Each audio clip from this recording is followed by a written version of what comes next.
Since the Supreme Court threw out the CDC's eviction moratorium, our newsroom has been flooded with calls from people asking what they can do to not be evicted.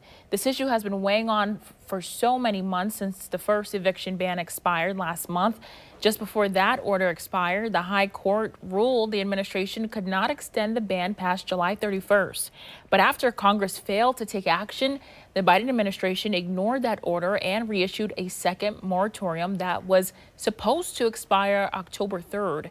Experts say about 3.5 million Americans are now facing eviction over the next few months. That number includes nearly 150,000 Floridians. But for those behind on their rent, there are steps you can take to try to stay in your home. Joining us now with a closer look at some of these ideas is Mark Rosner, the president-elect of the Northeast Florida Association of Realtors. Good morning, Mark. Good morning. Thank you for having me. All right, Mark, no problem, Mark. He's joining us over the phone this morning. So first things first, what should people at risk of being evicted do? Well, I think the first thing and the simplest thing that you could do would be to reach out to your landlord. Open up the lines of communications so that the landlord understands your circumstances, you understand theirs. You know, this has been rough on both tenants and on landlords. Obviously, if the tenant hasn't been paying rent, it's a financial hardship for the landlord. So the communication is really the key. Reach out and start talking to one another. And then explore the opportunities that exist through rent assistance. There's a lot of money in the state of Florida allocated for that.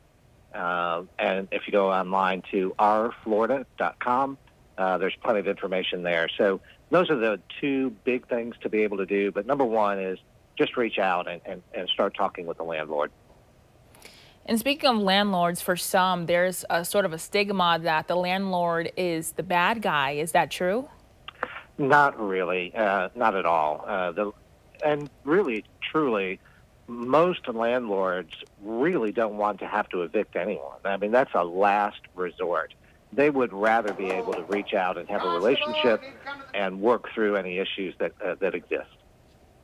And what resources are still available?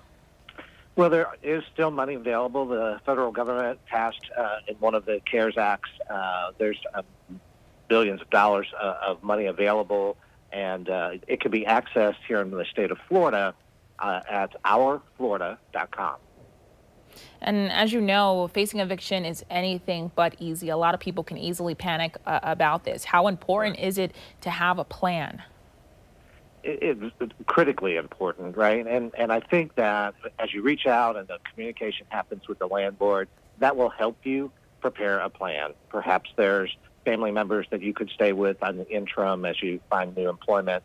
There's just any number of opportunities that may exist once you start communicating with the landlord.